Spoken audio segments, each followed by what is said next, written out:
ask if you join me in the Pledge of Allegiance. Pledge allegiance to the flag of the United States of America and to the republic for which it stands, one nation, under God, indivisible, with liberty and justice for all. All right. Good evening. First on the agenda, the minutes of November 14th, 2018. What is the wish of the board? Move is written. Second. Any changes, corrections? Yes. What do you have? I had one. I have to find it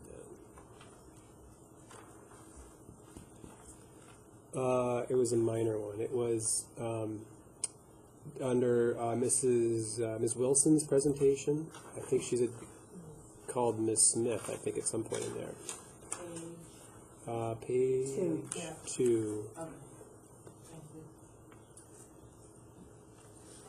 That was all I got. Anything else? There's a typo of my name on the bullet point 11. Under number 5? Or under number 11? Under number 11. Ah. All right.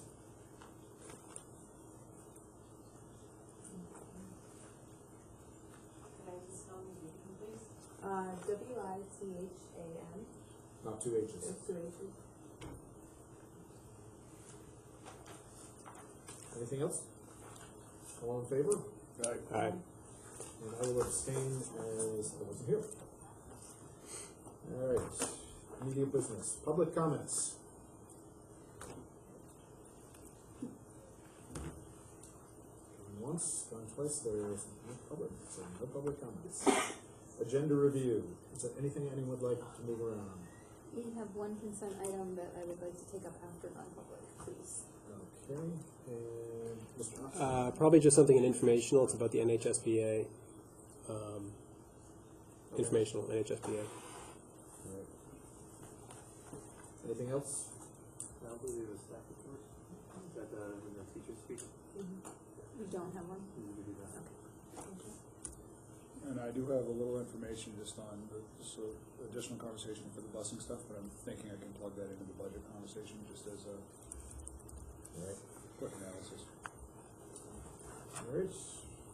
So we are going to hold on consent items until after non-public, correct? Yes, thank you. So next is the fiscal year 20 budget, 1920. So in your packet you have a copy of the budget. Any lines that I changed are in yellow, and I've also included the default. So this year, I believe I mentioned in the full SAU board as well as the executive board that the default will be presented slightly differently than previous years. I feel like this is the most transparent way to present this budget default, because I've embedded it within the actual budget template. So it's that column that is in like this gray over here, column S. So it shows exactly what's being included in the default and what difference it is comparative to the voted budget. That way, we could see what lines were increasing and decreasing. The other change I made to go with that was I included at the end of the budget, I think it's 2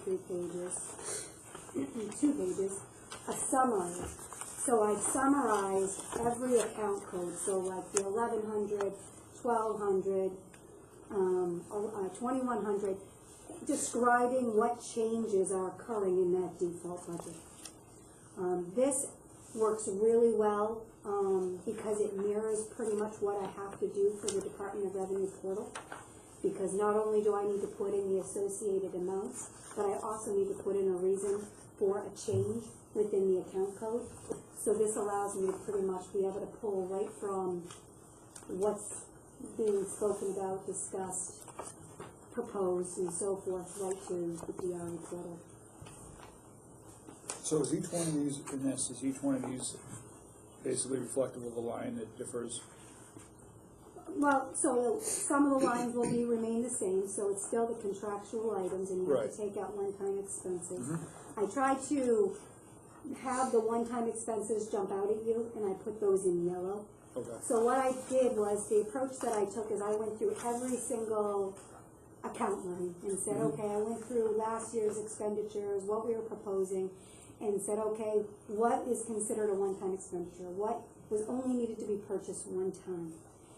If there were those items within that line, I've reduced them. So you're gonna see some lines that are down, like, if you look at line 60, you're gonna see that there's only, that's not a good example. So you look at line 53, general supplies. The default was the voted budget for last year was 34,000 for this current year. Okay, we're proposing 35,000. The default is gonna be 32,846. That 1,154, that difference is the one-time expenses that we wouldn't purchase again. But you still need to keep in your general supplies that you're gonna need for next year. So, I'm sorry. So like, for instance, if they bought,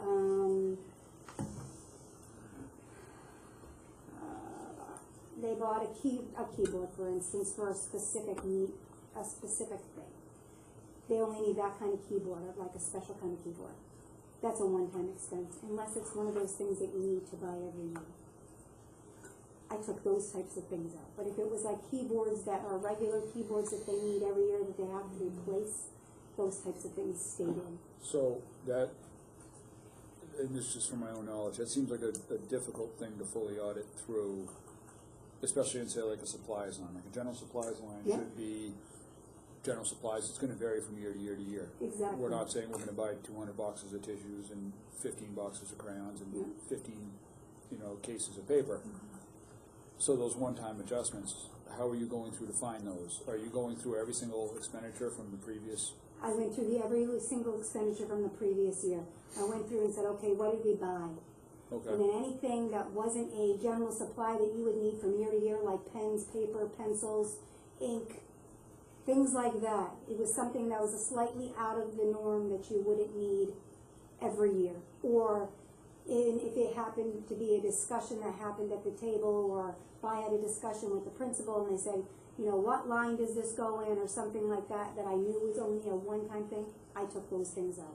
But I literally pulled every single account, supply line and equipment line within the finance system.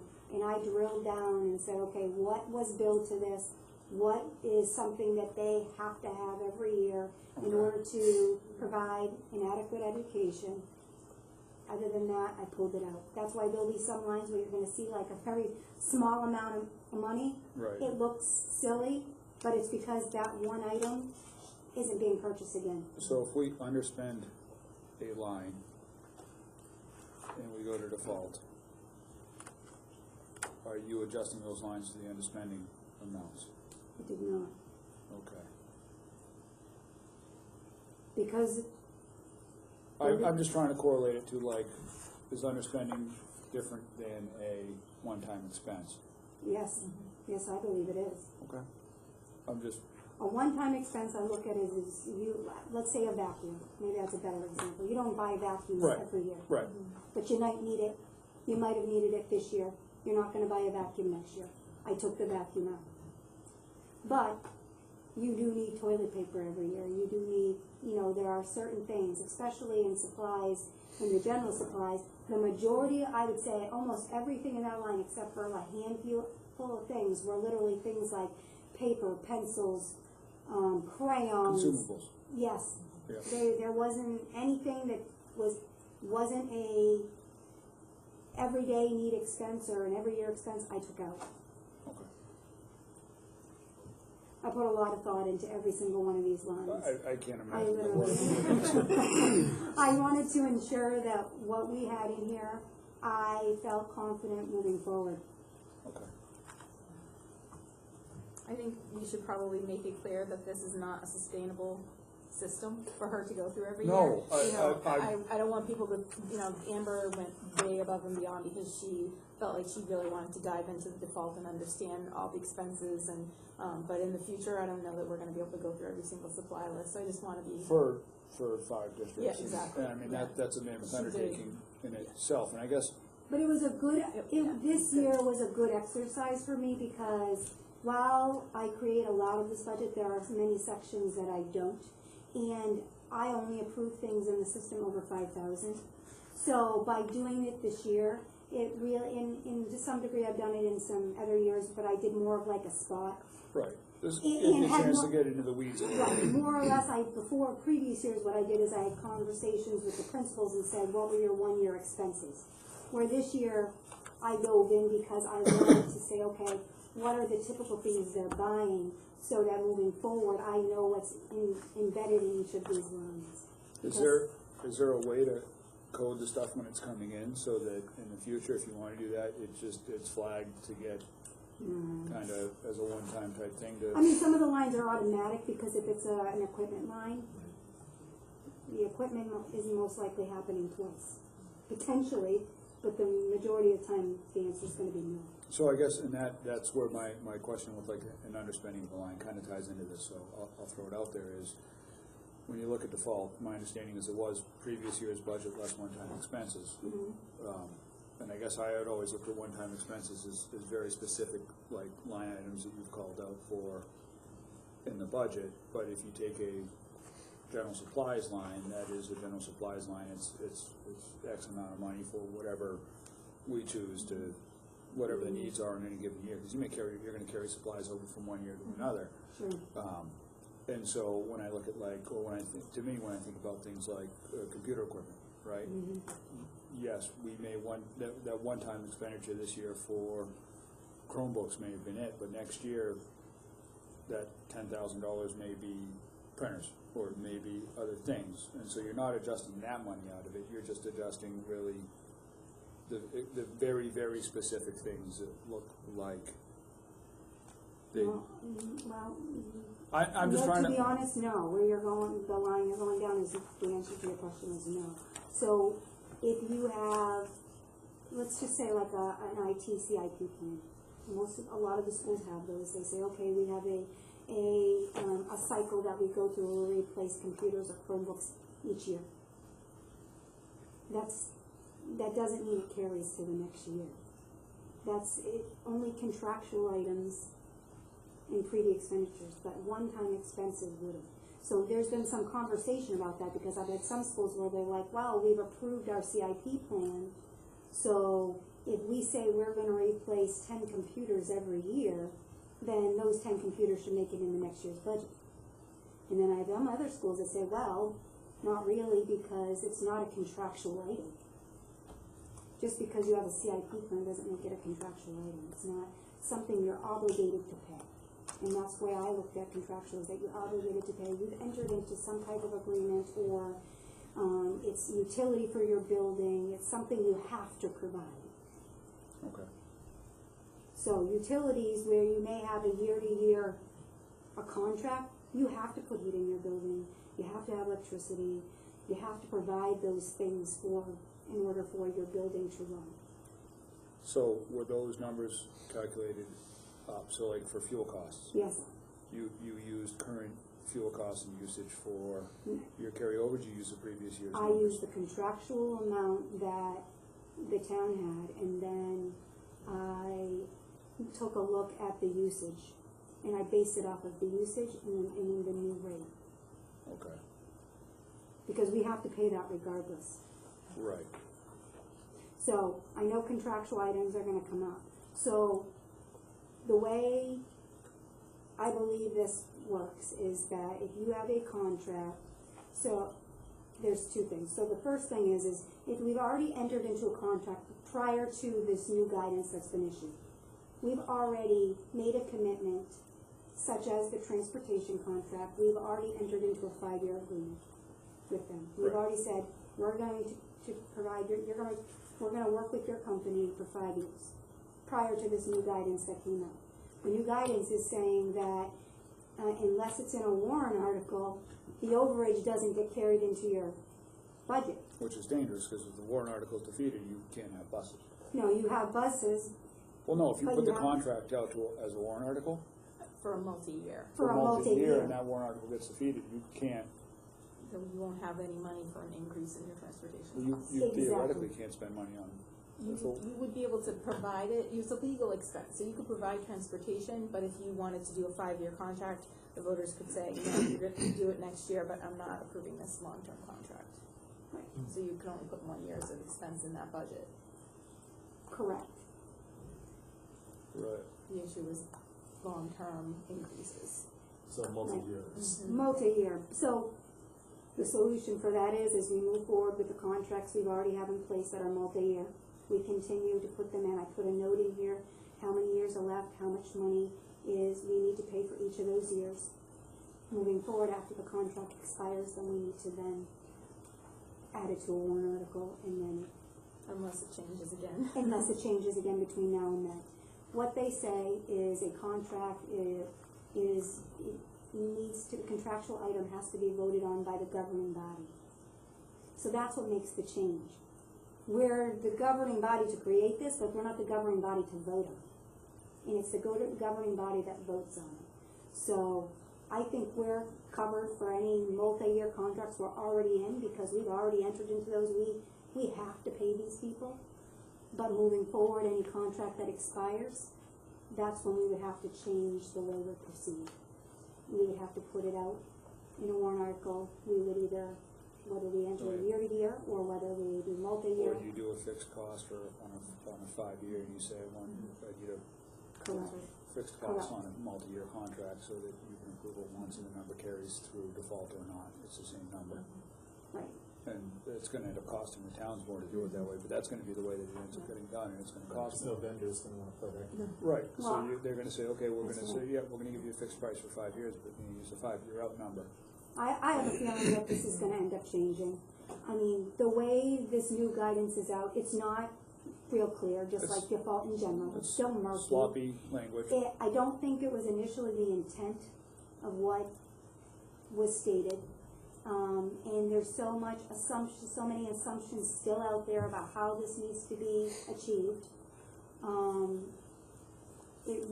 I went to two workshops dealing with default, because I wanted to make sure that I was moving forward with the best knowledge possible. I know Patty and Peter both also attended a workshop, and the guidance they were receiving was very different than the guidance I was receiving. I had a board chair also attend one of those with me, and she walked out like, wow, you weren't kidding, this is murky as murky can be.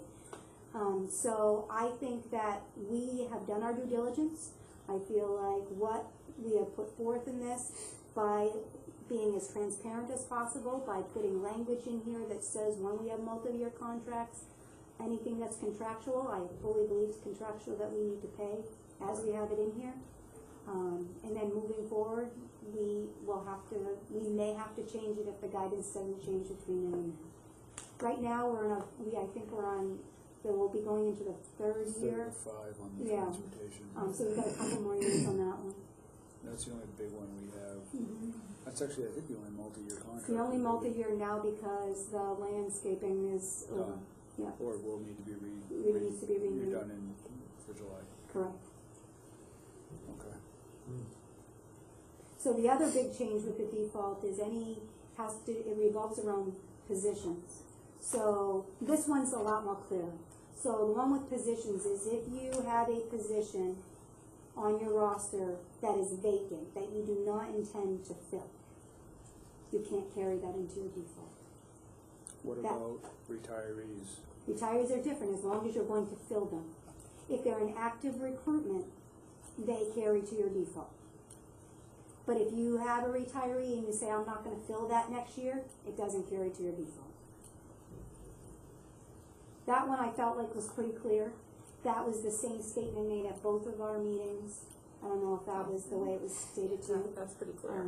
So and even in the verbiage, I felt was very clear about that. So as long as you're maintaining your force, your workforce, basically, it carries.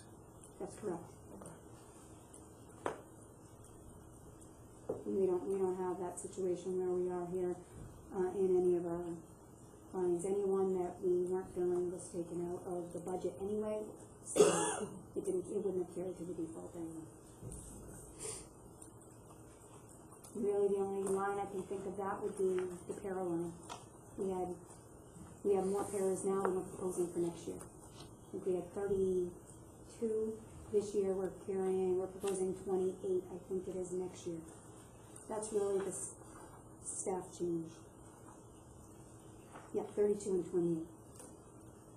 So, had we wanted to carry the 32 to next year, we couldn't unless we were actively recruiting them.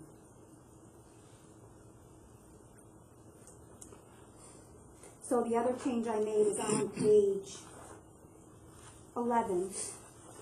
I split out at the bottom and just kind of gave a summary of the difference between the default and the proposal, whatever the special ed increases were, the difference between the default and the voted, and then actual change in operational proposed expenses so that you could see what the changes were. And as you'll see on line 417, the operational proposal that the principals have submitted and superintendent has submitted is pretty minimal. It's only a $25,000 change comparative to our current budget this year. And I'm seeing, we're showing our budget as being down, basically, but it's due to, it's a higher number. We're up slightly. We're up slightly. So revenues are projecting out. The revenue has nothing to do with this. So why are we? This is just budget appropriation. If we're up slightly, why are we showing a negative 0.5%? We're not, that's the first proposal. You need to look at column Q. Oh, I'm sorry. No, that's okay. Okay. And then on column T is the default. Okay. So the R column is correlated back to that first proposal? That change, yes. Okay. So can we populate the R column with the differences for our fourth before we send it to the NBC? Does that make sense? So. Oh wait, yes. Yes, we can. Okay. That's why I misread that. That's okay. Why I was No, questioning it. that's okay. Your column, yeah. Okay. So the R column will be a reflection basically of the difference between the board's final version, which is what's going to go to the NBC. Yep, Okay. in last year. Yep, so it would be a Yep. reflection of P in last year, basically. Yep. Okay. And then to clean this up before it goes to, because we're going to need to add a column obviously for the NBC Yes, for tweaks and tuning and changes. I think last year it was great to have that first proposed I budget agree with you. in there. Is there a way to, can you squeeze a couple more lines in here so you have room for that, or Yeah, I mean, I might gonna get recommend small. maybe, can maybe we drop something? maybe we drop out column, I think last year we did this, I'll have to go back and check. I think we dropped out G and H, so that we just started with 17, 18 actual moving forward. Okay. That gave us a little bit more room, Yeah, and we didn't have the default tucked in here last year. and we didn't either. have the default tucked in here last year. Okay, so if you can just try to format it, I guess, Sure. so that, Are you comfortable with me taking out G and H? I am. yeah, I think so. And this will be on the website too, so if somebody wanted to see it, Yeah, this version is there. If they wanted to see If those they want totals, to they go could go back and back see. and look. Okay, yeah, but I think as a working copy for the NBC, if you axe those two lines, hide those two columns, that'll give you the space you need to put the NBC in there, and then do a little bit of tweaking. okay. And then I will, the purple will all come out, because we don't need that, because that's changes from your previous meeting. But I will add another color in there so that when you can start tracking if the NBC makes any changes. Oh, you have pink, I think. Pink is, right? Oh, did I already do that? Or See, is I'm it- already ahead of myself. Yeah. Or it is So- what printed as pink, but I think we call it Says purple. It says purple. But it looks pink to me. On the computer, it might be purple. It might be like a purple. We'll survive either way. Call it lavender. Lavender. But other than that, there really were there aren't many changes. A lot of it was language changes. Language change, I took the bus out. Yes. So that there's only 7 buses in here. And actually, if I can add very quickly to that, just, I did some quick math based on the ridership numbers we had, and this is just the kind of, so we all have an idea. If you look at the heaviest usage day we had in that week for the morning run, I think it was 372 students. And you look at the 77 students per bus capacity for the 7 buses, basically the loads aren't balanced, but if you were to balance the loads, we're about 69% utilization. And that puts us at that magic number of about 2 kids per seat is what it basically works out to, if we could evenly spread the loads out. Adding an 8th bus, recalculate for that additional bus, it would have brought our usage down to about 60%. Again, not evenly distributed at this point, but I think we are on the right track with trying to say, okay, let's optimize the way we're using the buses so that we're balancing the loads better, because 69% utilization is not that high, and that puts us at that 2 kids per seat, basically, which is comfortable. Adding an 8th bus is going to put us at less than 2 kids per seat, and isn't going to necessarily benefit us at all. What we need is better routing and better, I guess, better work on that end. So, if the bus stuff comes up, like I said, I did some quick math. The afternoon buses, obviously, it actually works out a little bit better to our advantage. We have an 8th bus running for us in the afternoon, so the ridership numbers are different anyway. But that was also taking the heaviest day of the week for each bus, not one particular day. So I did everything I could to skew the numbers and make it look as heavy as I could, and we still couldn't get above 69%. So, for what it's worth, I wanted to be very comfortable with that before I fully married myself to it. Mr. Oxman, I don't want to get us too far off track, so I'm asking here, but you brought it up. I feel like this is going to take some work, this idea of working through and actually making a proposal to the bus company. If we're sticking with 7 buses, it's going to take some work to arrange that. So my question is, do we have time in this meeting? Do we want to try to get it into the agenda for next meeting to kind of talk about a plan or some sort of a subcommittee or something like that that's going to actually get together and work on this with perhaps community input, et cetera, et cetera? I think we could discuss it this time, but I don't think we're going to solve it this time. No, I'm not saying that. I'm saying we need to put it on the agenda for next time. Okay. Probably be the best. I see perhaps making a subcommittee to actually dig into this or something like that. I don't know, but it's going to be a bigger issue. Something like that. I also think we should involve Dale in this drastic reworking of their routing. It's part of a large part of the responsibility is on them. Right. And definitely want to let them know what our thoughts are. Yep. Well in advance. So why don't we? Is that okay?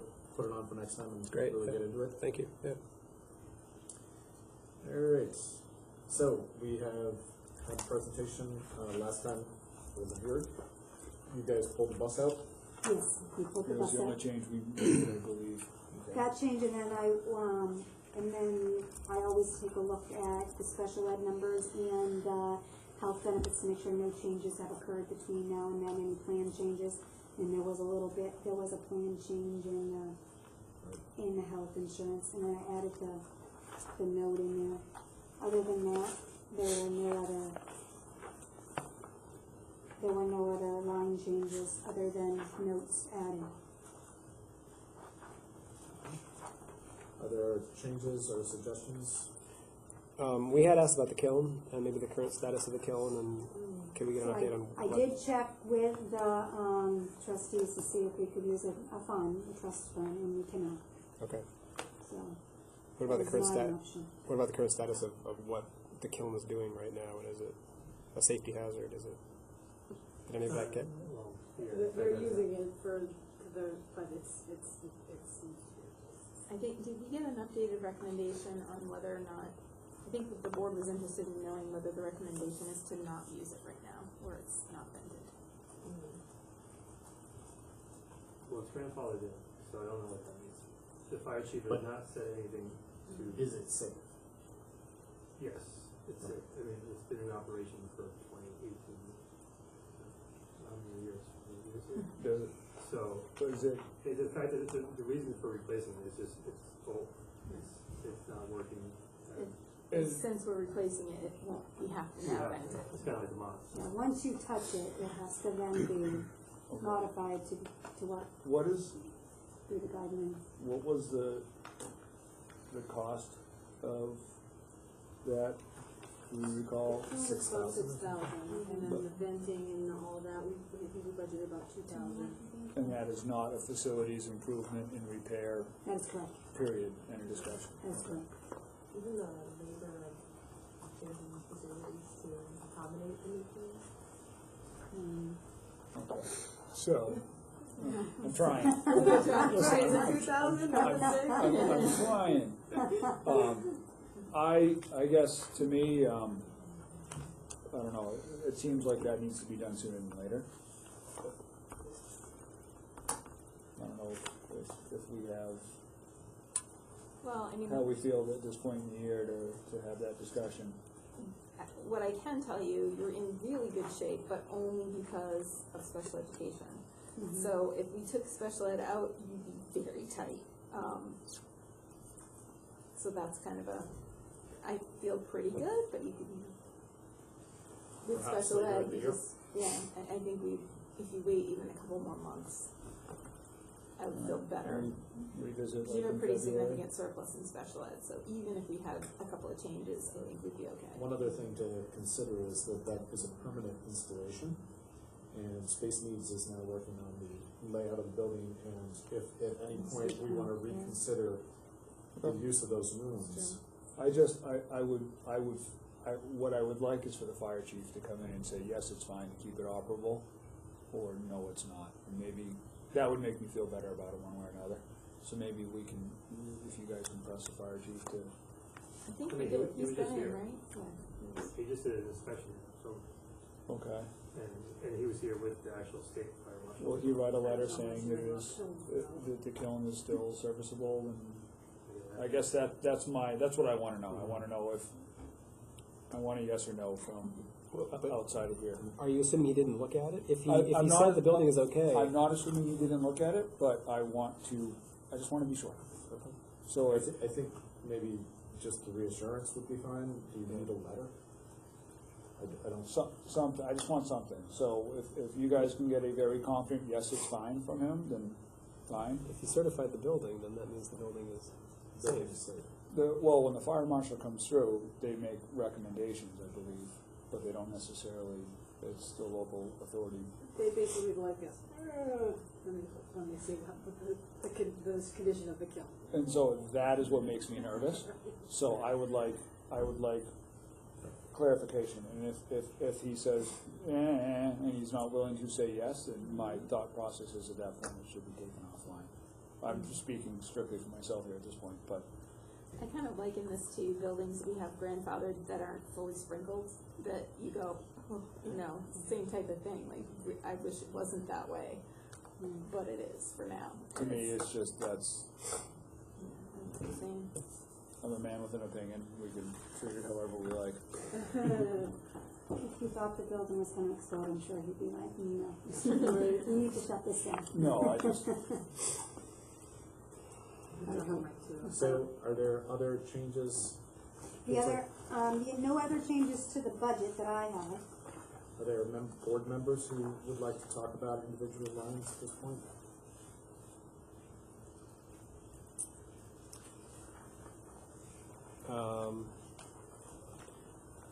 I guess I have a question about food service, and I brought this up before. Are we still working on? It looks like the changes that we made didn't necessarily translate to the biggest savings that we were necessarily hoping for.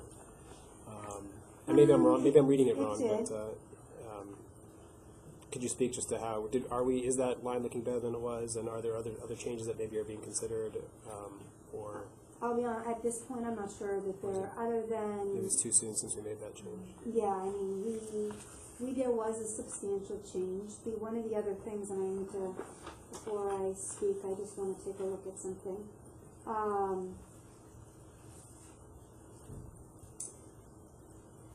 So lunch sales are down. So that's a piece of it. So it's not just that their expenditures are, Revenues were off. the revenues are also down. So that plays a role. So I mean, I don't think there's any other cuts you can make at this point. Do we know to what extent revenues are down? Yeah, I have the revenues in here for us. It's not substantial, but enough to make a difference. I mean, we made a pretty good change in the food service budget when we did that reorganization. Right. I don't think we could reorg it anymore now. It's gonna hurt the program. I think that we just made that reorg in January. It still needs time to work itself out. And then, the food director just needs to figure out some solutions on how to provide an affordable food program. So is there work to be done still? Yes. Can we make changes to staffing and things like that? I don't believe so. I think when we took a look at the organization, I think we did exactly what we could possibly do with that. And I think she's done a really good job of working the individuals into that program and making sure that there's coverage. And now it's just making sure that we're utilizing the buyers group, things like that, which I'll have a conversation with her to make sure that we're doing that, Leslie. And finding creative ways to have the students buy lunch is really what it comes down to. I mean, yeah. The only other thing, obviously, and I think we've heard it before in regards to that is how much food is being prepared that's not either being purchased or that's going into the trash cans, because that's a cost. I mean, that's a direct cost that's money we're throwing out the window. And if we're paying attention to that, maybe we don't need to prepare. Maybe we should only be preparing 80% of the food we have been preparing, because we're throwing away 20% a day. You have to, I'm sure they have to factor for some waste, as you can't run short on lunch. No, but I would think the flip side to that is if we consistently are throwing away 20%, then maybe we should try to throw make 10%.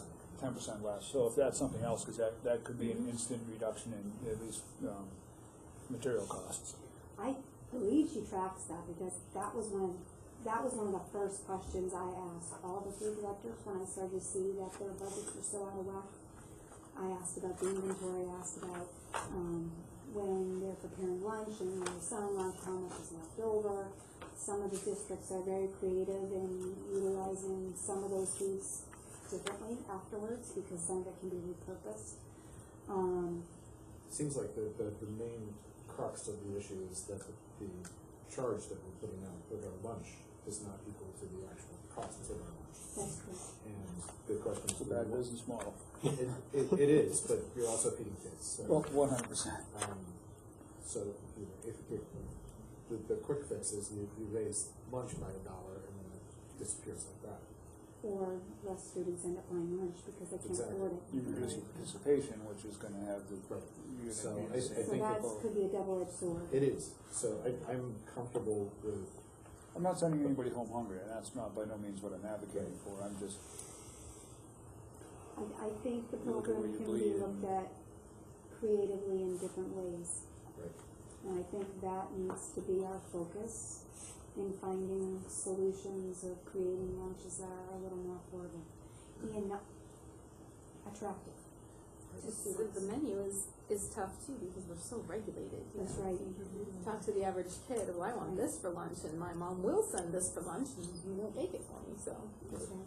And they have to serve specific things, and so there's gonna be waste, because whether you put it on that child's plate or not, doesn't mean they're eating it.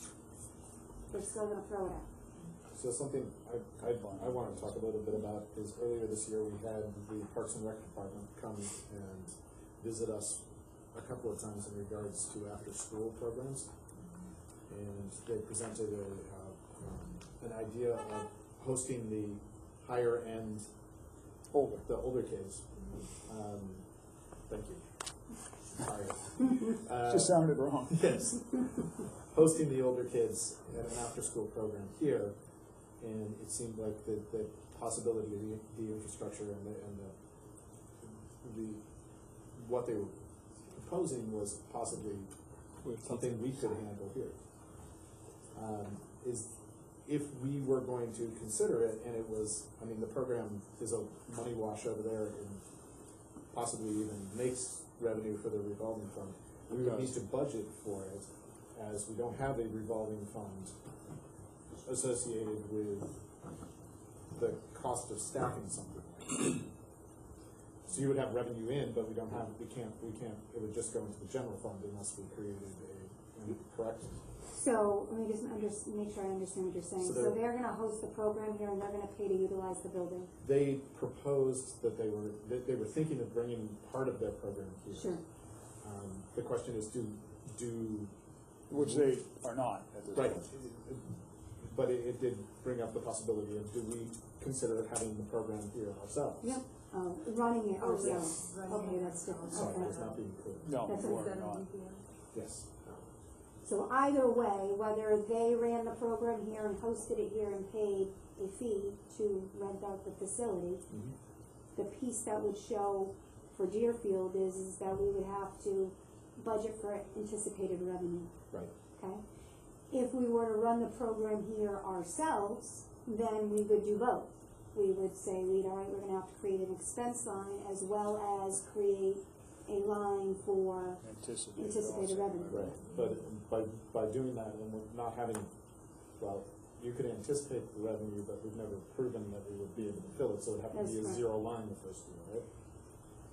No, you don't want a zero line because it becomes, unanticipated revenue sometimes can be a little tricky because you can't just necessarily spend unanticipated revenue. So if you have, let's say it costs you $10,000 to run the program and you have $10,000 coming in, Right. that doesn't necessarily offset it because it becomes unanticipated revenue. Exactly. So it's a little bit different. If anything, I'd want to gauge what other programs are doing, how many students are running in those programs, what the cost to run those programs is, and do a little bit more analytical work so that we can estimate what we might receive. I would recommend that we underestimate the revenue piece of it maybe, because I would rather be short on that than overestimate and then come up short in the end. Because it doesn't hurt you to have more money, Right. but it can hurt you if you don't estimate enough. So, I mean, if you underestimate. So I mean, this is something that was presented to us, and we kind of talked briefly about the idea of doing this in-house. If we were going to do it, we would want to put something in the budget. Mm-hmm. You could, Otherwise, we are waiting another year to do something like this. well, you could put the expense in the budget, or you could put some money for expense in the budget, and just with no anticipations of revenue, and then when you get revenue, it's just revenue to the general fund, correct? I mean, you're not, You don't anticipate it, it goes back to Right, offset tax. right, so at this point, you could seed it, and that gives you a year to see what you get, and then budget next year for expense and revenue. So, After You gotta look at the insurance aspect of running your own program as well. right. I think in the logistics, I mean, it's, I know I'm throwing something out here. I realize what I'm doing. okay. However, it is something that we should talk about because it was something that was regularly brought before this board earlier this year. So I don't want to just pretend that the after-school program is not, after-school care is not a challenge for this community. And it's not necessarily the responsibility of the school to provide after-school care, but there were, when Amber was talking about creative solutions for food services, we talked about creative solutions for after school and talked with the Parks and Rec folks for And, a period of time. and are you looking to bolster the current enrichment program, or are you looking to? We could expand the current Or are enrichment you program looking to offer an incorporate after-school this. program? I don't know. I will tell you, staffing is probably the biggest issue rather than money. Right. Which is the problem that DPR is having now, and why so many people, I mean, I'm on the waiting list for DPR, Right. but, And if they're offering $10 an hour, they're not gonna find them.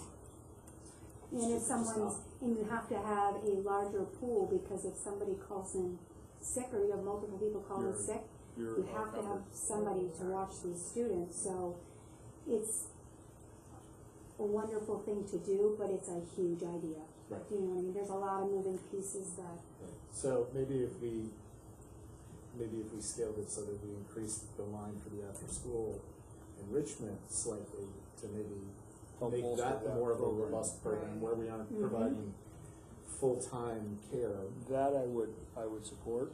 Mm-hmm. I think us getting in the business of being an after-school program at this point, I'm not there. So if I were going to say maybe we should add another $5,000 to that line. If it was a we would motion, come I to- would second it. But that's not a motion at this point. So if I move to increase the, What line is it? let's see, where that, After school, where is that? no, it lives under. it's under the co-curricular. Where is that? What So line? that's on line 156. Wow, Wow, that was quick. that was ridiculously quick. So I would move to increase line 170? yes, by $5,000. And that was seconded. All right, so there's a motion and a second. And what are you hoping to do with that Yeah, $5,000? $5,000, that was my Well, question. currently, What do what I we, would what like do we to do- currently have that we use? I We're, know, we're currently running an after-school program about 4 times a year. Is about what we're averaging. If we could provide a more robust opportunity for kids to spend more time and that there were additional educational opportunities for them, and there are other moving parts that we're going to talk about later tonight, I think that it could create a comfortable my language is missing. I haven't had much sleep in the last few days. It would create more of a continuous opportunity throughout the school year for kids to come and experience different things. Right, so instead of stop and go, stop and Instead of go, larger over spaces the year. between it, because Right. it's running a 4 or 5 week, It and could then be it more rates. consistently. Right. I'm all for it. Do we have any numbers on what we're currently spending on that and where that money's going and how many kids are participating? That kind of number? I don't have the. I thought we don't have seeded the it numbers. a number of years ago with about $5,000. We budget for about $5,000 because it goes in as unanticipated revenue right now because we don't. But I didn't think we were seeding it with, I didn't think we were feeding it with much money at this point. I think it was, we seeded it, and again, please correct me if I'm wrong, if I recall correctly, it was a $5,000 initial seed, and then that kind of got it up. Right. And then I believe from there, we haven't really invested. Yeah, we budget for it every year, because we have to pay the staff who are working in the program out of the budget. Even though it offsets, even though it's a wash. Okay, so we that's, still have to budget in that line. okay, You can't So- take in revenue from parents paying for it and hand it to the staff members. Right. The Right. process. So my thought is it create more of a space for a more robust after-school enrichment program where the coordinator could be more engaged and spend more time helping to build the program out and make it a continuous event throughout the school year. Do you know whether there's any interest on the part of the coordinator to do that, or I have talked to the coordinator and she was open to a more robust program. she thought it was feasible? She did. Okay. It's a challenge because it's the exact same challenge that the Parks and Rec faces. a lot of it, it's a volunteer army to a certain extent. Well, it's basically, a stipend situation. Right. which in my mind is the same as volunteer. If You you know, they're getting paid less. barely covers gas. But they're also getting to do the things they love to do, which is That's pretty exa- cool. Like that's some of the exactly it. stipends that come through, I'm like, wow, that person knows how to do that. That's pretty neat. Yeah, So, vote on it. any other discussion? All in favor? Aye. So that changes our bottom line Yes. by the 13,531,429. It's a very important number. Amber, does that only change that line though? If it's salaries, wouldn't it affect a bunch of Yeah, other it little will do lines? some, well, it'll do Is some. it insignificant? It's, yeah, 5,000, I mean, it'll change FICA a little bit and retirement a little bit. No, you Not- have to worry not about to worry changing the about. budget. No, I mean, it's a I don't think so. percentage point. So I'd like to, Because you may have some others, co-curriculars in there that don't come to fruition. Right. Is it an appropriate time to move the budget? Does anyone else want to make any changes or suggestions to any lines within the budget? Is there anything that the administration would like to champion at this point? Brian has something to champion. Yeah, I'm still concerned about our current kindergarten, going into first grade next year. And I brought up the fact that possibly putting in the budget a first grade teacher for next year, or having aides in the classroom, given how many different issues that we deal with on a daily basis. Well, I'm just gonna move your office right into the first grade wing, There is a small room in between two of the Boom. rooms right there. right there. Wasn't part of the issue not having a place for another classroom? We would have to move. We would have to move Heidi, Erica, this is that room. 126 would have to be. That's gonna put, we're currently 4 kindergartens, Correct. I mean 4 first grades. No, Three we're- first grades. Three first Well, grades. 4 kindergartens, 3 first grades. How many kids? We have 60. 60. 60, so we're looking at 20 per classroom Right. for 3. Maybe a little bit larger than we are necessarily comfortable with. So, It's that class too. It's not just Can we just- numbers. can we have a couple of years without that class in the building?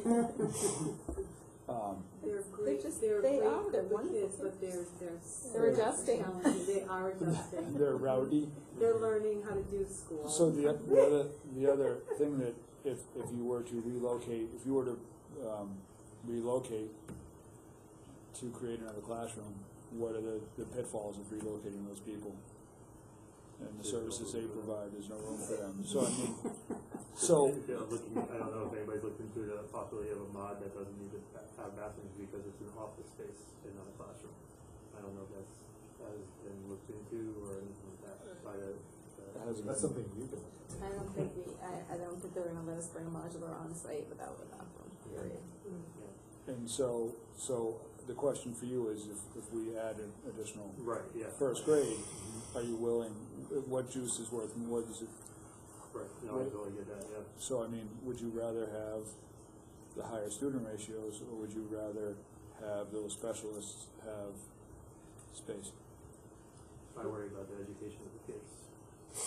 Well, the specialists are providing education to Yeah, but I'm worried about. services to the you know, kids as well, 60 and students who are, I don't know, it's a toss-up. and do we have any smaller grades that we can bottleneck up and possibly squeeze them into a larger class size? Less challenging. Well, it's always you look at the current kindergarten, like what preschoolers are coming in. We have 20 preschoolers right now, 8 up at the community school or the co-op.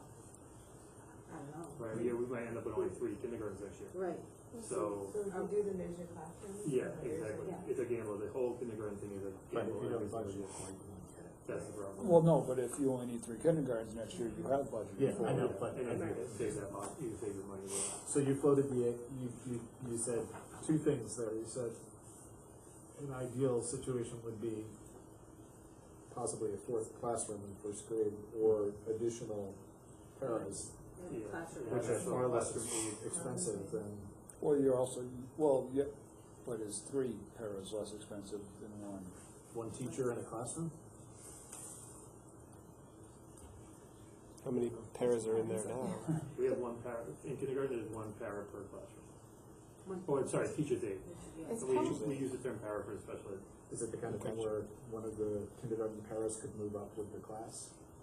No, because we keep the kindergarten, aides in the room. Kindergarten has aides already. Kindergarten already has aides, When I you know. move- yes. But if there was a kindergarten teacher who was comfortable without an aide, or the 1 aide became shared between the kindergartens, and you moved one of them up to dedicated first grade, because those are not special ed aides, those are Right. Those are staff general aides. ed. You can have 1 aide for all 3 rooms and have them float. Yeah, Or 2 for 3? or two in Right. kindergarten and move one of them up. How many are in first grade currently? How many There's teachers' no- aides are in first grade? None. None. It would all be for special services. Right. So if we took 1 from kindergarten and moved it up to second grade, added a new one, then we'd have two for first grade and 2 for kindergarten. to float a little bit. Kindergarten, you definitely need to have the second adult in the room. So here's the other question for you. Well, we already are staffing the kindergartens with we'll call it 2 adults. Are you willing, or would you consider? I guess it's what we consider having the larger class sizes in the kindergarten and reducing that to 3 kindergartens to push that 4th grade up, because that's bottleneck's going to occur all the way. I think it's the same thing we're incurring with the 4th grade class right now. We're having a teacher follow that 4th grade group through the building. Right, until they get to middle school. Until they get to middle school, and then they kind of disperses a little bit. Yeah.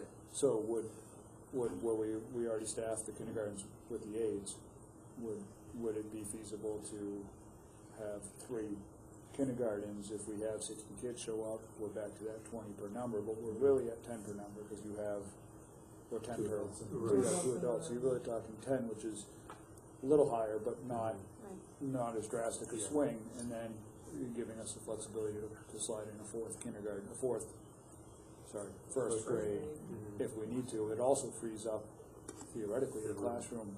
It frees up a room and it frees up a classroom aide that you could then float through the 1st grade if you wanted to, or float between kindergarten and 1st grade if you wanted to use that staff member to. Right.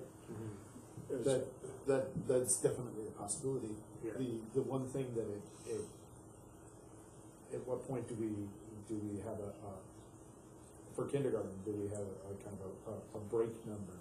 So if 60 kids show up and they're 20 per room, or if 58 or 55 show up, it's a reasonable number. What happens when 66 or 70 kids show up?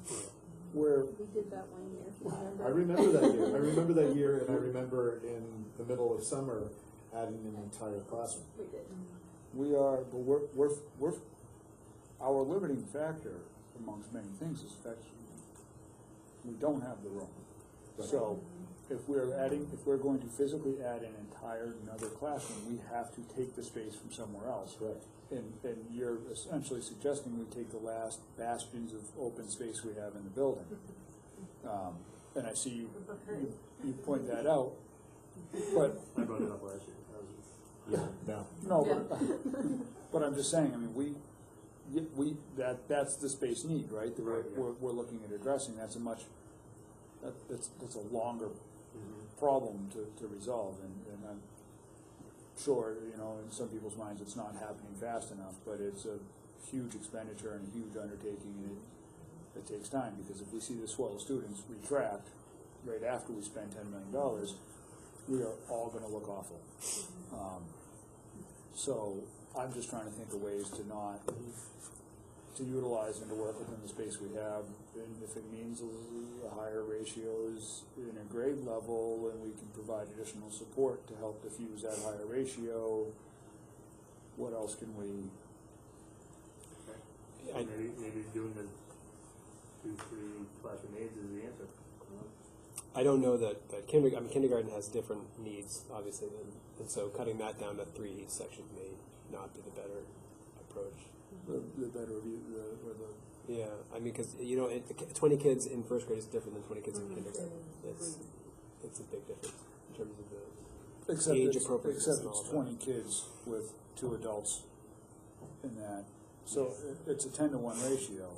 Yeah, not exactly. And we don't know how the behavior issues are gonna come in that classroom, or that class. And we may also find that we go through registration, we're at 45 students for the kindergarten next year, and it's I mean, can you, I don't know, there's, I guess, a question for you, can you put in the cost of 3 aides, and is that equivalent to a teacher?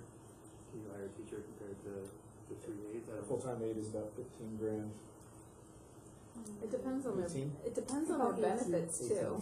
That's the other factor is if 3 paras took 3 family plans, that's going to add $75,000 to that cost. If you hire 1 teacher, It's a total compensation right. that potentially could happen. But if you budget in a master's 5 Teacher. with a family plan, you're 70, It's about 70, 70, Close to 70, 80. yeah. Like, yeah, So it's a wash. It's almost a wash. If you put it in the budget? We can move it from one side to the other. Once it's in, it's in. You can repurpose it. We Okay, can- that's my question. yeah. we have the It flexibility. doesn't make it the default though. Right, yeah. But it still creates the space issue. Right. Right, so Something- straight up and adding a that's classroom. something we, as administration, would have to come once we get our numbers. That's something you guys have to do, is scramble and find. Figure out where it goes. Yeah, exactly. One of the things I think we've been ideas have been sort of popping up over the last couple of years in this way. When we've heard comments from ideas from the community, we've had some here, but I know that I think in 4th grade this year, or is it 5th grade, we're working with a kind of a more fluid model where students are kind of working across classrooms. They're not really stuck in one particular classroom for the whole year. At least that's how we kind of finished. We were talking about reshuffling students according to the math, and That was just for math, and it didn't pan out. so that's been stopped. Yeah, Okay, That so was for the fifth. that was for fifth. that was 5th grade, and then in middle school we have a much more fluid model. So this idea of starting to break down some of the walls a little bit and looking differently at grouping 5th and 4th graders, not necessarily giving them more of a middle school model, but making it a little more fluid, where you've got X number of kids that are in 4th and 5th grade, and why is a 4th grader just a 4th grader and a 5th grader a 5th grader? If there's a 4th grader who's a little bit more mature or working more like a 5th grader, why are we separating Levelizing them the out? kids so that the Yeah. teaching gets a little bit more. It's a different way of looking per at group, it's a or different way is of looking at this. But to what extent have we explored that idea of actually switching up our model a little bit and getting creative in this way, which is I mean, that's definitely something we've talked about, but we're years away from that. That wouldn't happen between now and next August. okay. That's I'm not. I don't know that I'm hearing that we're going to have another classroom in August either. Right, So I wonder whether pushing that versus pushing this might be another way of moving forward rather than. yeah. I mean, that's professional development behind that. That's finding the right teachers for that. Yeah. And it's also creating an IA schedule that would allow for 5th and 4th grade to have IAs at the same time. Right. Sounds like gray hair. Which is a lot of work, but I don't even know if it's possible. To be honest with you. maybe with our current picture of what our schedule is, but in terms of rethinking what we're doing, maybe that's at some point we need to start thinking about. Right, yeah. And like I said, that's something we have talked about. That's like a 3 to 5 year. Are there any steps being taken to start working in that direction? Yeah, I mean, well, we have the blended 5-6 IAs right now. Okay. And the next step would essentially be maybe down the road blended 5-6 classes like we're doing our blended 7-8 classes. Okay. So I mean, is the way that model works? Is it starts at the top and you slowly just apply it down the well, you down can the also do stream? it. I mean, if you talk to teachers, some teachers will say you can do it with a 1st, 2nd grade model. Leaves a 3-4 gap in there that it presumably. Yeah, would third, be 4th grade, you get into a lot of the reading levels and the math levels are so different that most teachers would say you would never learn would in never. 3rd or 4th grade. Okay. It's so different. There's such a big gap in those 2 years. So what are we thinking? We don't do anything without motions.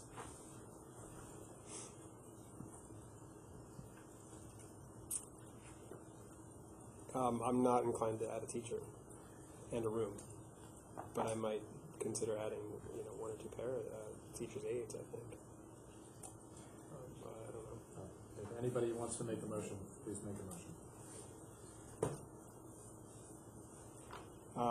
What would it? like $5 million worth of stuff for the town last night, so. You what? I moved like $5 million at the budget committee last night, so. What would let's say 2 teachers' aides, if we added that to the budget right now, what would that look like? How would you use them with your current picture of what that looks like next year? You mean for the 1st grade? I don't know. Between the 3 If our job is just to say 2 more teachers' aides, what would you do with them if we put them in the budget? They would be in the 1st grade. And so you'd have 3 sections. You'd have 4 sections of 1st grade. You'd have 3 sections of 1st grade. You would have 3 sections of 1st grade Okay. with 2 floating aides. And scheduling wise, I don't know how that would operate. I don't know how they It's would your- use the aides. Yeah, I mean, that's, in what, you know, do the class, does like first grade all do their IAs at the same time, or is classroom A in the morning? correct, yeah, there are times where they do have it. Usually I have 3 common playing times per grade level per week. So that's the most. So in a lot of cases, that aide might wander out of one classroom when that group goes to the IA and pop into the next classroom, and then they're in there during their general time, and obviously you're looking at it. They try to match up like their math time, so you know the math specialists can get in there and work them all work together. across. Yeah. Okay. So But it's not guaranteed all the time. You see. the actual implementation of it is up to the administration, but Yeah. do you want to make a motion? I don't know. I don't know if it's. I'm trying to evaluate whether it's worth it or not. I don't know. And I know it's worth it. But. We can make 2 weeks work, and then we make that all work, if that's. Is it what you want? This is your school. I think she wants 10 more classes. Yeah, sure, right. Right, I'm all for that. it's such a, it's so hard to make that decision knowing how, you just don't know what your kindergarten numbers are gonna be, and it's, I think the safest route, considering what we are gonna have to present as a budget and a teacher contract, is to go with 2 teacher aides and figure out how to make that work. But you feel like, as we have budgeted, you need an additional 2 teacher aides. I don't know that we cannot give first grade teachers a class size of 20 without that kind of support, without some sort of support. Do we have a number for how much it is? You don't know. There's no way. Can you add? You said about 18. It's about, I would say it's probably mid to late 40s probably, because you have about 18,000 typical aid, and then a little more than 20,000 I guess, for highest risk and Could benefit. we move to add the aides, and then we just can't move a bottom line in that case unless we just can we move a bottom line with the inclusion of 2 additional aides, and then just have whatever that number gets tweaked into? I don't know. Or can we pick an obscure, or Well, we just add we have- $45,000 to that line for 2 aides? Where's the line for the, It would where's be the line for multiple the? lines. Yeah. Because it's like it's Yeah, it's all the it's, fringe, and then Retirement, it's the health position. insurance. but we could add money to the bottom line to be used and basically drop in there, so we could say add $42,000 to the bottom line and then distribute it throughout the. Yeah, that's one person. You said it was about $18,000 for an aide. Right, but then you gotta add Salary. benefits. Right, so 2 aides, $36K plus benefits. When you figure in benefits, oh, I'm sorry, you're 42 with So I'm saying benefits. it's about it's like mid to late 40s for one. Total, including benefits. So you're talking, Right. say, So you're 85, talking of probably $90,000. about 85,000. So for if 2. you add 85 to the bottom line, and then basically you can drop it in however it fits. Well, it's not on it. Well, it won't equal exactly 85. So what do I do with the difference? General supplies. There's no way for us to do this without actual Yeah, numbers. yeah. This is coming in at the I'm last sorry, minute, yeah. and it's not. This. I mean, we really should have had this, Well, 3 I weeks think ago. it's been mentioned, but it just, I wasn't here at the last meeting, so Right. I mentioned Definitely should have been here at the last meeting. Not Milwaukee. Yeah, I don't think. I wish I had my other district with me because although your salary schedule is different anyways, that would help. Yeah, if it doesn't get into this budget and it is an absolute need, the board has the discretion to Find it. find Mhm. I think I'm more inclined to take that approach at this particular instance. I don't know if we're gonna, I'm hoping that we actually don't see a class of 60 kindergartners show up next year. I am hoping we get a little bit of reprieve here, and we can get it. It has to stop at some point. do we have projected numbers? Is there any? It's, I think it's premature for projections. It's hard to say. It's so hard. We don't know how many families have their kiddos at home because school's not required. Or full daycare situations where. or who moves into town. Or, I mean, buildings we used have up another student starting right after Christmas. in 4th grade. No, second grade. I'll say it one more time, and I don't know how many times, but I think it's if we get pushed into a corner, we need to start rethinking how we do first and second grade. I think that's a battle starting to think about. I think putting it off for 4 years and just saying it'll eventually happen, I don't know if that's. We've got bigger numbers. We're going to have to deal with it. You know, education's changing. I would be excited to start rethinking how we do it, and if that means regrouping in different ways and getting creative, I'd be curious to see, you know, and to think about that. I don't know. So, any motions? Hearing none. Okay, Okay. go ahead. I'll move the bottom line, $13,531,421. Second. It's a big number. Any discussion? All in favor? Aye. Do we need to move the default? Yeah, the default doesn't change because the change we made doesn't carry to the default. Okay, so the default then, if I can handle that, I will move the default budget in the amount of $13,408,776. Second. Any discussion? All in favor? Aye. Budget's done. Could I ask for a 5-minute recess so we can eat some pizza? How about 10 minutes? 10-minute recess at 7:10. That's Anybody in favor? 13,531. Aye. 13,531,421. Great, then just stop our video for a moment. Yes. Great, we've had our break. We are now on to PTO update. And seeing nobody from the PTO here, is the administration have anything from PTO or no? Okay. Executive board report, we have not had one since the last meeting. Principals report. You can do it. Yeah. Okay, we had a wonderful Thanksgiving break. I'm happy to be back, and there was a nice little bonus with that Tuesday snow day. It's fun talking to Kelly Dale at 4:30 in the morning, followed up with Patty Sherman at 4:35. I met Mark Young today at the emergency management meeting we had over at the town hall, so now I have a face to put with texting with him. We are wrapping up K-5 health screenings this week. We have makeups this week, but the nurses have done K-5 health screening, vision, hearing, weight, height for all students K-5. I was lucky enough to attend some preschool parties. 4-year-olds made soup, little stone soup, and the 3-year-olds made fruit salad to go along with a very hungry caterpillar. The UNH band field trip unfortunately got canceled. It was on that Friday, but we had a 2-hour delay, November 16th. So that got canceled, unfortunately. They were very sad. Outreach Magnet had an awesome 80s theme dance. He told me it was the funnest dance they've ever been to. We had a great DJ, and they had a lot of fun. 8th grade turkey trot. It was on Saturday, 11/17, and I guess the kids had a blast with that. I know we had a CRB meeting. I think they will probably follow up with that.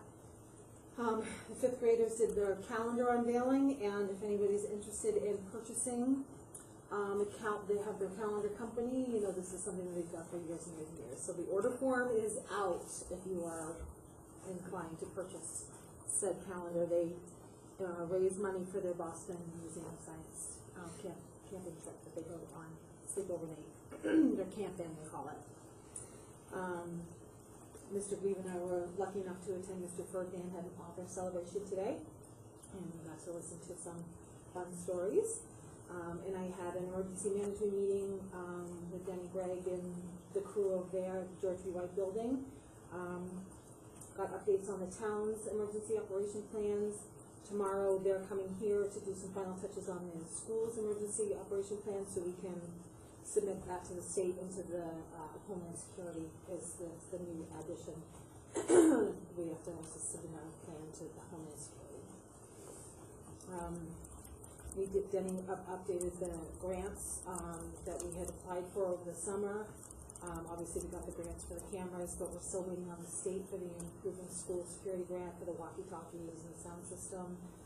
That got put on hold because there are some schools that have not even asked for any money yet, so they want to make sure that the pot, that it's an equitable process. So because we've already gotten some money, we were put on hold for now. Lynn Healy was here today doing some consulting work with our middle school teachers. we went over some action plans that are in place from the NELS report that we received. We've been working a couple times. We put together, the first time we met, we went over the plan, and we talked about the recommendations. The next time we met, we talked about what are some low-hanging fruit that we can accomplish this year, what are some things that we can tackle this year to make, to move forward with the suggestions that Meryl's made. We met another time to put action plans in place, and then this time we reviewed those action plans with Lynn. She was very impressed with the work that's been done, such as the increased communication with the community, all the different things that teachers have worked on putting in place. We started a conversation trying to define competency-based education at DCS. We'll continue that work next week as well on that Wednesday PD day that we have. And then we have 2 NELMS conferences coming up in January. A couple of us are going to be going to a scheduling conference. And then Brian is taking a group in March to the 38th annual NELMS conference. And just some upcoming dates before next school board meeting. Saturday is the UNH hockey game, where the advanced band and chorus will be performing. Apparently ESPN is going to be there. The game's against Providence, if you're still tickets still on sale. Tuesday, the 4th, a team of teachers is coming from Chichester, and they're going to observe Eureka math lessons in grades K, 3, and 5. They'll also have some time to meet with Heidi Cook, veteran specialist, as well as Brian and I, just to talk about the implementation of Eureka here at DCS. And then Thursday, just to confirm, the spelling bee is Thursday, December 6th, 8:15 in the gym, and then that's also the same day that our boys and girls have their first basketball games. Boys will be home and girls are at Barrington. Excellent. Any questions? Winter conference, winter concert, has that been determined yet, or the date? Yep, that's the following week. I think they're doing something a little different this year. They're having the middle school, 6, 7, 8 is performing on the 12th. Yes. And then, or is it 5 through? Sorry, 5-3 is performing on the 12th, and then first through 4th is performing on the same night, but 2 different concerts to avoid the. So the middle school's on the 12th. When was the? Yeah, I early didn't grades? include that because we will have a board meeting before, but I will look up the dates for you right now. Thursday. Oh, it's Wednesday and Thursday. 12th and 13th.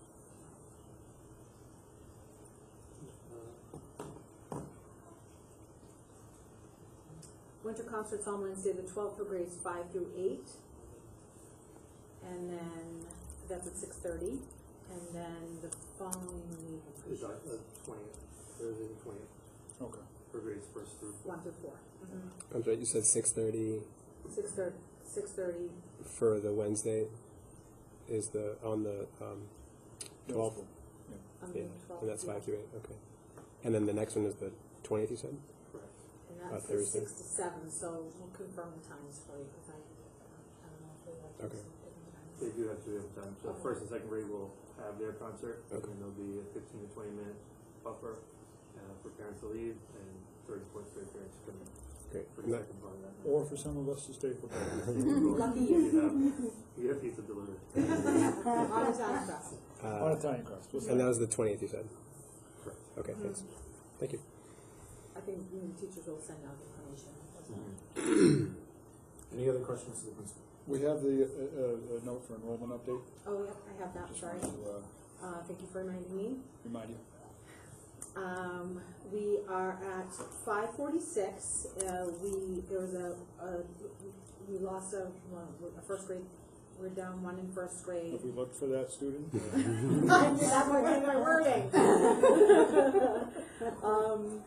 As well as 3rd grade, but right around the holidays, we have a kindergartner coming in and a 3rd grader coming in. So it'll. Second grade, 3rd. Yeah. Okay. So is that, so at the end of that, are we at 546, or are we gonna be back to 548? Exactly. Right now we're at 546, but we'll add those two kids back and we'll be back at 548. Back to, so it's really 548. And the website, is that closer? Brooke, yes, and Brooke was out today and yesterday and today for the customer call. This is the big tech Oh, yeah, conference. yeah. So she'll be back tomorrow, and I don't. I'll I get an update for you. I on did that. email her. She said tentatively she was gonna roll it out the end of this week. So, Okay. I'm not holding her to that, but she said she had a couple more training. Great, thank you. Okay. Book cards, we're rolling out book cards this day. Oh, is that this week also? Or No, well, both? it won't, the teachers are currently working on them. Okay. They're, this week and next week, the portal is open for them to add comments, develop the bodies of evidence, give it grades and that type of stuff. I guess I have one other question, it's more for Brian, is the, I'm gonna call it Zero to Hero program, but that system, is it working? That's wrapping up anticipated? this week.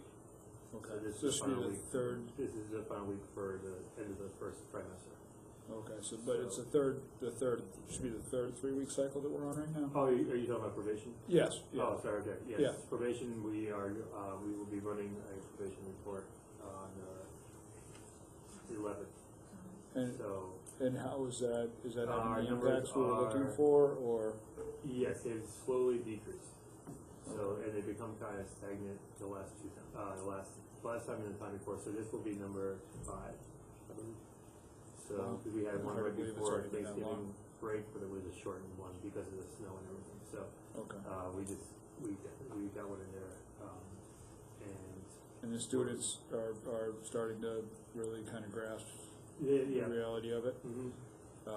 And as far as They're not enjoying it. The ones who are on probation are not. it wasn't intended to be So, enjoyable, exactly. right? So, And then the uploading all the data into Element, all that stuff is going in as anticipated. you mean in terms of the report card? For the reporting, Like so the regular updating. The regular Teachers, updating. middle school, yes. Yeah. Yeah, Middle so schools. that's all current and up to date, so the parents are seeing it all, Correct. that weekly updates are all going in Yeah. for assignment tracking and all that Yeah. stuff. Yeah. And our numbers for 4 or more missings, that has gone down each week. Is it possible after you run your next report, just to get a kind of a quick update that says, we had 12 kids on probation, blah, blah, blah, blah, blah, just super quick cliff notes, just so we can kind of see, and hopefully if we look at it every once in a while, we can see that number hopefully retract to a fairly small That's percentage. easy to get. Okay. There's no problem. I have one other question, and it's not even really a question, but we had talked to Mike earlier this year about really biting into some of the facility needs. Could you guys at the next board meeting have an update on that and where we are? We're almost halfway through the year. Yeah. Didn't we okay a big bunch of expenditures We last week? green-lighted a bunch of projects, we're just kind of, now Yeah, they're where are we at? what What's going on? was green-lighted. Yeah. I spoke with Mike for a bit yesterday. Partially, I just wanted to chat with him a little bit about the well, see what we had found. The good and the bad is it's doing everything it's supposed to do right now, which is be a well. But nobody has a real good explanation as to why it decided to not be a well that day, for lack of better terms. So, maybe it'll be fracked at some point or re-drilled. But right now, he's checking it daily, and it's outputting what it's supposed to output. So, not really sure what caused that. A month ago, probably at this point. Yes, almost, yeah. Yeah. 3.5 weeks. It was the day before. Halloween? No. No, it was. Whatever, about a month ago.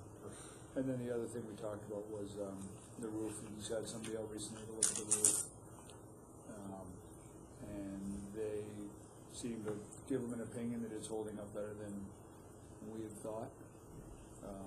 May need a few little repairs here and there, but nothing huge right now. So I guess that's positive news there, at least from that contractor's opinion. All right, curriculum review board. We met last week and did a couple of things. One is that in conjunction with this, the website, I think this idea started to move earlier than the movement on the website came along, but they're working together nicely. The CRB wanted to clarify at the end of last year, started to clarify some of the protocols about clarifying the process by which a curriculum gets created or reviewed and then proposed to the CRB and then reworked on and then okayed and then moved toward the school board for adoption. Because up until now it's been a little bit fuzzy about exactly were there dates or when should we get this done, and so over the last few months we've been working on clarifying that a little bit, and so that was one of the things we were working on. It does go well with the website because there is now a page for that, right? And it's going to be more clearly kind of laying out what the function of the CRB is, what the role is. That'll be more publicly available. And then on top of that, we just did a check-in on the different curriculum committees and where they are. We met with Chris Motika. He's usually there. He presented a proposed tweak to our cycle of curricula and the approval process, and maybe the idea of working in annual benchmarks so that kind of every year each curriculum is kind of moving a little bit so that when you get to the 7th year, it's not like an overwhelming amount of work that needs to be done, but at least you're sort of chipping away at it every year. Some years there may be more work than others. We need to acknowledge that with our small staff. We're kind of spread out to different, and an individual teacher may represent or may be on different curriculum committees, and so they can't be spread too thin. So trying to get the work done in a reasonable time frame is kind of the goal there. And so he had an interesting idea for that the different curriculum committees are discussing over these next couple months until our next meeting. Social studies is undergoing. Maybe you've heard that at the state level. It hasn't. Finally, I think it's been talked about for a long time, but now it sounds like at the state level, they are wrestling with what are they going to deal with in terms of state standards, essentially, or recommended standards. And so because of that work happening this year, the Social Studies Committee asked to push back their date until the following year, which would then give them time to essentially look at what the state comes up with and align, go through the process, but with the information of what the state recommends. And that was agreed to. And then other than that, just the revisions this year that were due are technology, science, and PE. And we're on track for those. Did I miss anything? Awesome. Okay. Space Needs Committee. We had a small working session last Monday, not this Monday, but the previous. And in that working session, we wanted to start plotting all of the data that all of the members have been sort of gathering from different sources. So we didn't get a chance to have all the members attend, but we started doing that assessment, and we also started using a letter that was an assessment that was done on the utilization of the building back in 2010 by the State Bureau of Facilities Management, and so we're using sort of that as a benchmark. So that was from 2010, and then we're plotting that benchmark against all of our enrollments for every subsequent year from there. So that's sort of how far we got during that working session, but like I said, we're still gathering all of that data and starting to plot all of that so that we can start to see some trends and start to get a real visual of our needs and our utilization in the building. Awesome. And that committee, when are you meeting next? Next Monday. Next Monday. It's every other Monday right now. All right. There is no staff report, correct? MVC report as needed. The MVC has been meeting. We've been tackling the town's budget for the last couple of weeks, so nothing necessarily pertinent to the school. There was some discussion with the folks from the planning board last night in regards to the development of a CIP. The planning board has contracted that out currently. I know we provided some information to the town's planner, so it looks like that that document is being crafted currently and is in process. So, good news, I guess, on that front. Outside of that, we'll get into the school's budget a week from this upcoming Tuesday, and then we're on to the school for a couple of weeks there, and if you want to come down and watch, come on down. All right. Policy. Policies are on for a second reading. No action needs to be taken tonight, and I will still accept any language suggestions that people may have. Are there any suggested changes at this point? I had one. And which one? I gotta find it first. Do you want me to go through each one of them, or did you just have a suggestion in one? Well, I think on a number of them I felt like there was some significant redundancy. Okay. And maybe I wanted to actually add some questions about clarifying what. So why don't we start with ADB? Sure, thanks.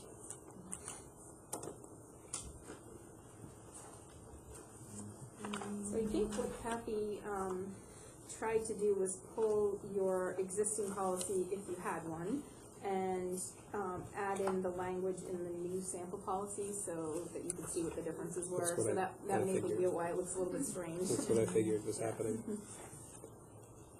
It might help you decide, which parts do you want to incorporate. Do you want to just eliminate the first paragraph on your policy and go with what they had? Those are the kinds of decisions that need to be made. Right. I think in looking at ADB, I liked the new language, and I think it was on this one I wanted to go into the state of legislation and try to figure out exactly what they were requiring, because down at the bottom there under C, in yellow highlight, it talks about we've got an optional language for a syringe service program administrator, and I don't think we have that in our district, but if it's a Concord, then do we have to work it, or we don't, because these policies are just for our district and our school. Right. So maybe this is a question for the administration. Do we have one of these? I don't think we do. Therefore we don't really need that language. Correct. Is that correct? That's right. Okay. So you'd move to strike that language? Well, yeah, I'd move to strike that, yeah. So I think overall, my guess I would, I don't know. I'm looking for other thoughts, but I suppose, sure, I'll make a motion that we just take the suggested language, which is all the red. I think it makes our initial language, the black, mostly redundant. I think the first paragraph there where it talks about the Drug-Free Workplace Act of 1988, it kind of makes it sound like the impetus here is more like saving money, which really isn't, I think, the reason for doing this. I think the opening paragraph that they suggested, which is more about safety and productive education, is really what our focus is here. I think reads better, and so even though it's not necessarily redundant, I think the new language is better than the old language. I think it used to meet, I think it's been a while since you updated this policy, but originally it was a requirement, it was put in as a requirement of grant funds. If you receive grant funds, you have to have one of these in place. Right. And I agree philosophically, we want this policy because we believe in keeping everyone safe and drug and alcohol free. So I guess I would move, I will move that we keep all of the red language, get rid of all the black language, except for the stuff that doesn't relate to us, which is the syringe service program administrator. And then the notes at the bottom. You're saying get rid of everything that's black and just work with the red. That's my motion. All right. Do we have a second? Yeah. All right. Any additional discussion on change to ADB? All in favor?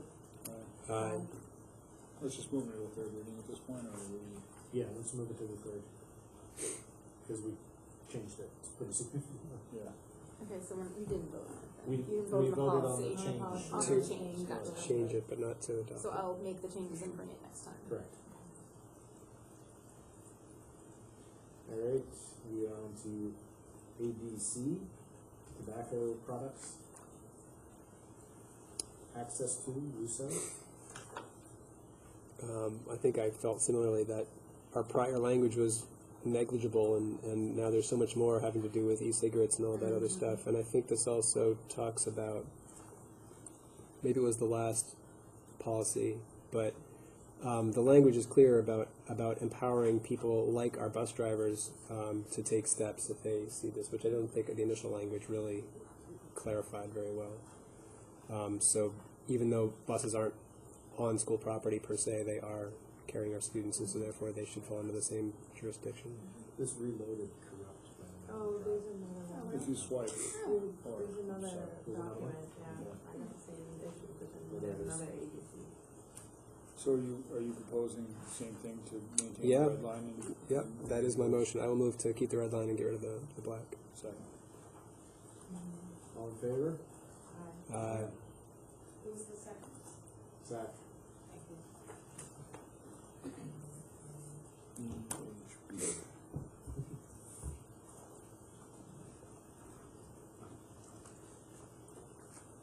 EHB, records retention? There's two documents here. They're both part of the same policy. Is that what I'm reading correctly? One is a chart that just kind of keeps track of, Yes. and then the other one is, okay.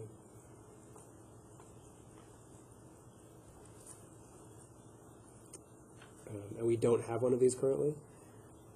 It looks like or the one that's loaded is, This is the sample. it's a sample, so yeah, does that mean that we don't have one currently? That is my understanding. I think what Kathy was saying, I was looking at the whole packet, I think she was saying you have this grid, sort of the record retention chart, but not the policy that goes with it. Gotcha. And this is the This is the NHSBA's. language from the. Yeah. So I didn't have any changes to this, so I'd move it as written. I'll second that. Any additional discussion? All in favor? Aye. That one is done. We are on to JLCE, also known as EDDC.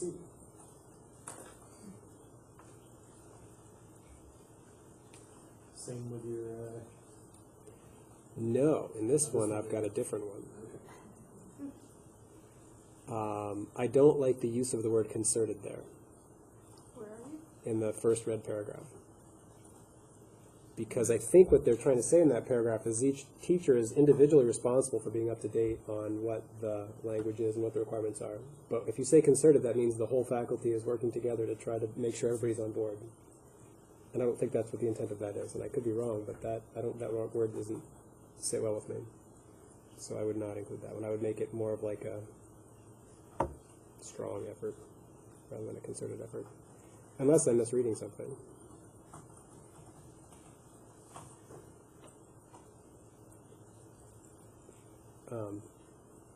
Maybe Kristen, could you speak to, do you think it's each teacher is individually responsible for knowing essentially, or at least making the effort to try to be versed in what they should do? It's not that every teacher is responsible for the whole faculty being on board with this. It's more like you're individually responsible. So each teacher should make a concerted effort to increase their understanding? No, each teacher can't make a concerted effort. No, it's more, that means, So- yeah. well, Right. So it's like, Should this be all teachers should make I think a strong effort, or an individual effort, or not an individual, I'd say a strong effort. Or So- just all teachers should increase their understanding? Yeah, right, sure. Yeah, that works.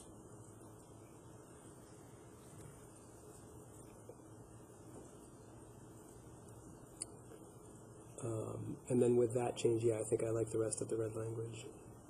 The only other, I mean, are we going to have Narcan I also? was just headed there, so Yeah, that that's- Narcan language, That's the big conversation. None of our other districts have opted to have Narcan also? Narcan.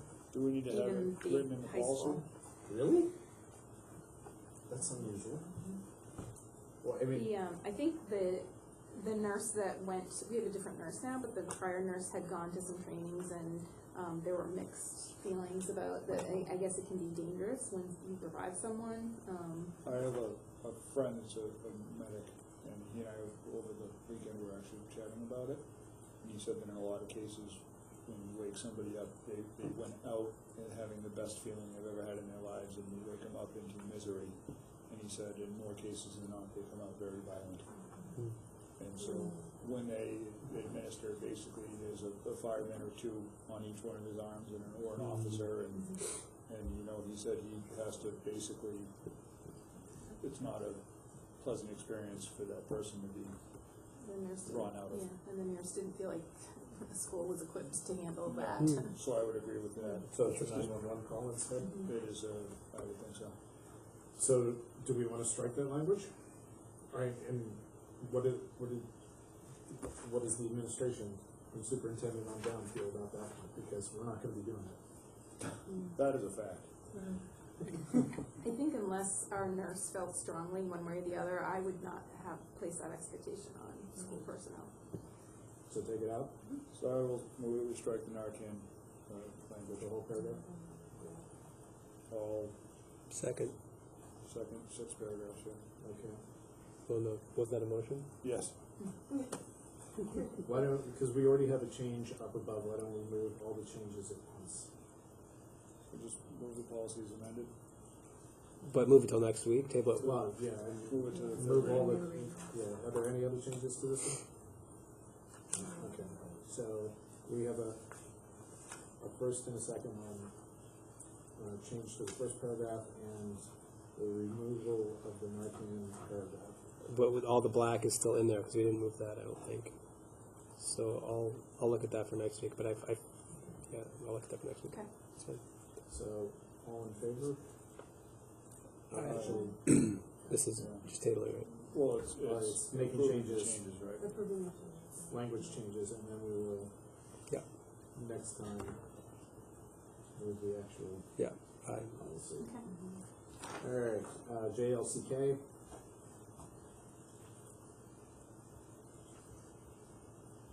Special physical health needs of students.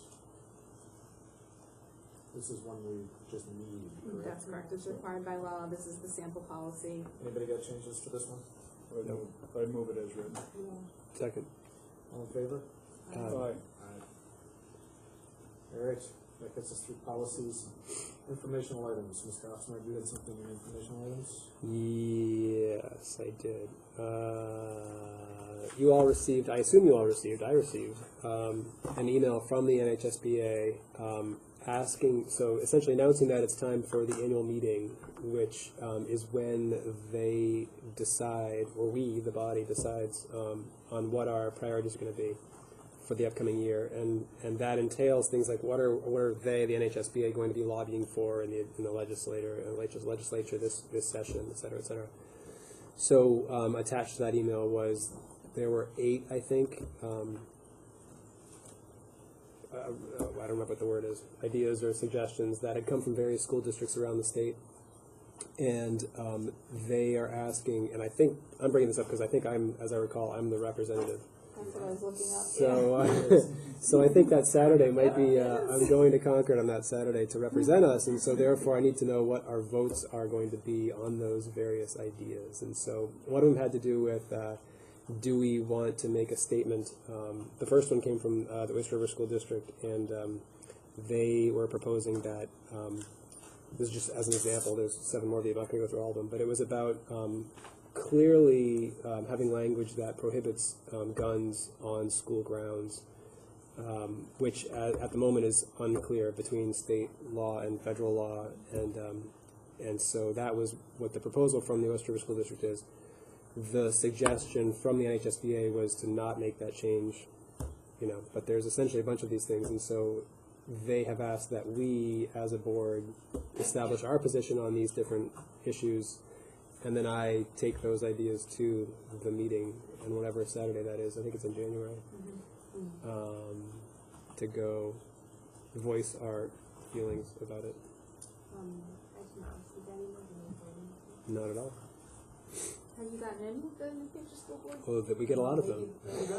You're not on You're the list. not on the We'll forward it as we talk. I will ask Kathy to get. I'll ask Kathy to get you on that list. You might want to update the data allowances you have on that. You sent it, Jim? I'm sending it. Okay. Is our Wi-Fi password?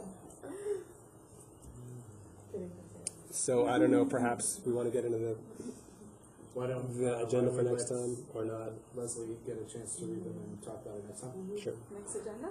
Yes, that'd be good. Hey, look, I got an email. Oh, it's a fun one. All right. Other informational items. Maybe this is a good time to talk about how many board meetings you need for the rest of the year? Are you increasing the number? Weekly sounded great. Oh, no. I enjoyed the pizza. What do you got? Can I Sure. propose something? Well, let's hear what our So- schedule is first. Okay. For the rest of the year, you mean the calendar Next year? meeting is December 5th, and then I think we have another one scheduled for right after Yeah, that, the 19th. the 19th. So next week, So the only thing that does is that puts us to one meeting in December, What, if we change it? because Christmas and New Year's are Tuesdays. Right. Tuesday. I was thinking split the difference and do it on the 12th. Which is now the council. we have an executive board meeting that night as well. I don't see that there's anything that you need to meet next week about. So you really just be meeting in 3 A weeks. superfluous instead of meeting? 2. I love it. Let's get rid of it. Just think about all the new things we could accomplish with that unencumbered meeting. Figure it out. Okay. If you have, okay, so We could tackle so many new projects. new projects. Excellent. I know that works. So Zach's going to be meeting on the 5th. So no point- Sitting here writing I have enough voices in my head to talk to. Okay. What's the sense? Does the board want to cancel the 5th? I will say, I think we have been able to accomplish more by switching to the twice a month meetings. I think, as well as The fact that we are this far through the agenda at 8 o'clock is pretty awesome. I ripped through it. Yeah. Just you wait. We're gonna drag this one right out. I just, Do you want to cancel it or not? I really enjoy this time with you guys. He's gonna go on a whole I thought you solar were state. scared. Of you. I'll defer to the superintendent if we need it or not. I think you can wait 3 weeks. Okay. You okay with Seeing it? as it's budget, we're deep into budget season, I think it would be appropriate for us to extend a free night to the SAU personnel, so they can see their homes and their families. All right, all in favor of canceling our December 5th meeting? Aye. All right, we're done. Is Do we need there a motion to do that? Yeah. Or no? Just- are there specific nights that the NBC would request or like to have additional board representation at the NBC? So the board is always invited and encouraged to come to the NBC meetings. We always come to the first big one though, right? Or the Yeah. second one? The 11th. The 11th is, basic schedule at this point, anticipated is the budget will be handed over to the NBC next Tuesday for them to receive, not to discuss. 4th. Yes, and that is for them to receive as a budget. The following Tuesday is when they will start the work on the budget, which is when we will have our staff, hopefully anybody that can be there, to start fielding them, and we will proceed with, hopefully, working our way through the budget. That's at 6 p.m. on Tuesday? The NBC meetings start at 7 o'clock. 7 o'clock. Sorry. It wasn't like that last year. Town, the George B. White. George B. White I building, think they did change them last year. Didn't they change it last year? it's all kind of It blended. was later, it was harder, yeah.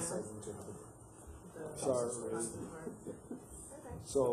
But that is the current anticipated game plan. The 11th? 7 p.m. George B. W. Typically downstairs, although last night somebody else had the room before us. So. Okay. Any other informational items? Public comments?